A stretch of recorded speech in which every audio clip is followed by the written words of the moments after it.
Всем добрый день! Сегодня 30 января 2017 года.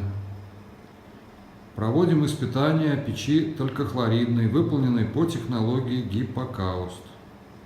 Вот такая печечка у нас получилась. Посмотрим ее со всех сторон. Это совершенно новая конструкция, и вы можете обратить внимание, в этом камине нету вентиляционных решеток. Нету приточной вентиляционной решетки и нету выпускных вентиляционных решеток.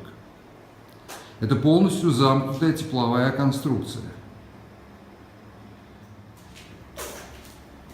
В печи установлена топка Устрофлам 7557К с горизонтальным открытием. Прошло где-то около 2 часов топки. Первые 1,5 часа мы сушили керамику в топке Устрофлам 7557.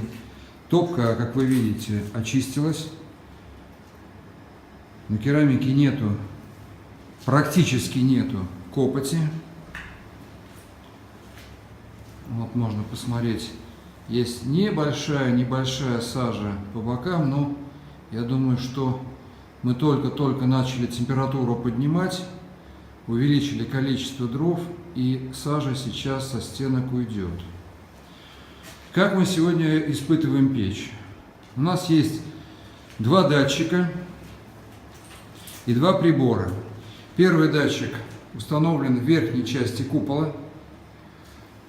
Можно посмотреть, проводок идет прямо под верхней крышкой.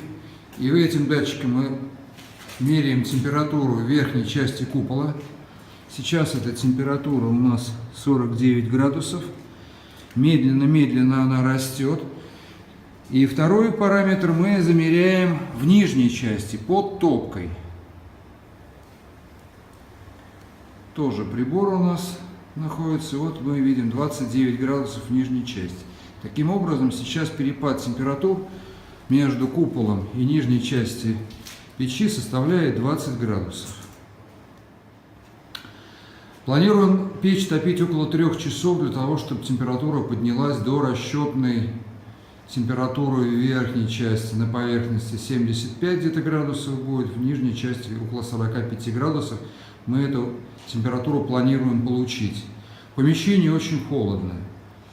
Видите, мы практически идем впереди ремонтных работ.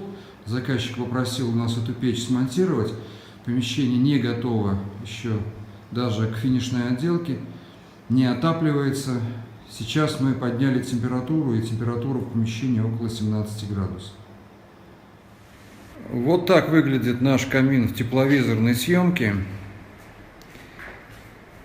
Температура потока внутри гипокауста около 54 градусов в верхней точке. И мы видим, что наиболее интенсивно прогревается верхняя часть купола. Также интенсивно прогревается боковая часть купола и опускной канал.